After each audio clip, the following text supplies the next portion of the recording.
Bulan Safar adalah bulan kedua dalam penanggalan Hijriyah Islam.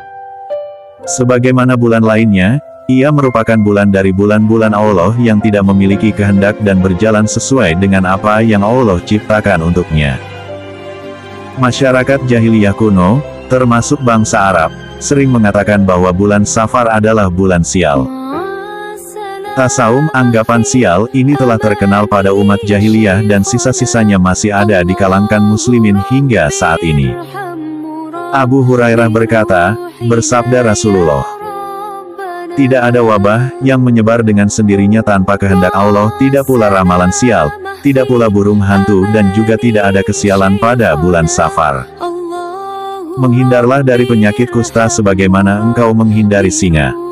Hari Imam Al-Bukhari dan Muslim. Ungkapan haditslah, atau tidak ada penularan penyakit itu, bermaksud meluruskan keyakinan golongan jahiliyah, karena pada masa itu mereka berkeyakinan bahwa penyakit itu dapat menular dengan sendirinya, tanpa bersandar pada ketentuan dari takdir Allah. Sakit atau sehat, musibah atau selamat, semua kembali kepada kehendak Allah. Penularan hanyalah sebuah sarana berjalannya takdir Allah.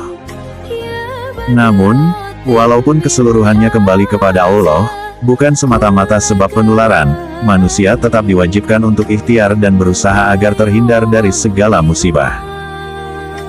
Dalam kesempatan yang lain Rasulullah bersabda, janganlah unta yang sakit didatangkan pada unta yang sehat. Maksud hadits rata atau tidak diperbolehkan meramalkan adanya hal-hal buruk adalah bahwa sandaran tawakal manusia itu hanya kepada Allah, bukan terhadap makhluk atau ramalan. Karena hanyalah Allah yang menentukan baik dan buruk, selamat atau sial, kaya atau miskin. Zaman atau masa tidak ada sangkut pautnya dengan pengaruh dan takdir Allah. Ia sama seperti waktu-waktu yang lain, ada takdir buruk dan takdir baik. 4 hal sebagaimana dinyatakan dalam hadits di atas itulah yang ditiadakan oleh Rasulullah dan ini menunjukkan akan wajibnya bertawakal kepada Allah, memiliki tekad yang benar, agar orang yang kecewa tidak melemah dihadapkan pada perkara-perkara tersebut. Bila seorang muslim pikirannya disibukkan dengan perkara-perkara tersebut, maka tidak terlepas dari 2 keadaan. Pertama, menuruti perasaan sialnya itu dengan mendahulukan atau meresponsnya, maka ketika itu dia telah menggantungkan perbuatannya dengan sesuatu yang tidak ada hakikat. Kedua, tidak menuruti perasaan sial itu dengan melanjutkan aktivitasnya dan tidak memedulikan, tetapi dalam hatinya membayang perasaan gundah atau was-was. Meskipun ini lebih ringan dari yang pertama, tetapi seharusnya tidak menuruti perasaan itu sama sekali dan hendaknya bersandar hanya kepada Allah. Penolakan akan keempat hal di atas bukanlah menolak keberadaannya, karena ketanyaannya hal itu memang ada. Sebenarnya yang ditolak adalah pengaruhnya. Allah lah yang memberi pengaruh. Selama sebabnya adalah sesuatu yang dimaklumi, maka sebab itu adalah benar. Tapi bila sebabnya adalah sesuatu yang hanya ilusi, maka sebab tersebut salah.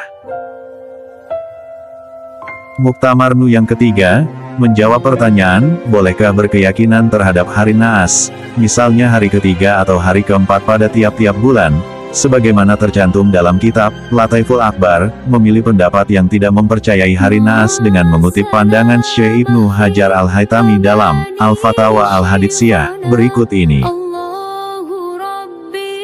Barang siapa bertanya tentang hari sial dan sebagainya untuk diikuti bukan untuk ditinggalkan dan memilih apa yang harus dikerjakan serta mengetahui keburukannya, semua itu merupakan perilaku orang Yahudi dan bukan petunjuk orang Islam yang bertawakal kepada Sang Maha Penciptanya, tidak berdasarkan hitung-hitungan dan terhadap Tuhannya selalu bertawakal. Dan apa yang dikutip tentang hari-hari nestapa dari sahabat Alikau adalah batil dan dusta serta tidak ada dasarnya sama sekali, maka berhati-hatilah dari semua itu,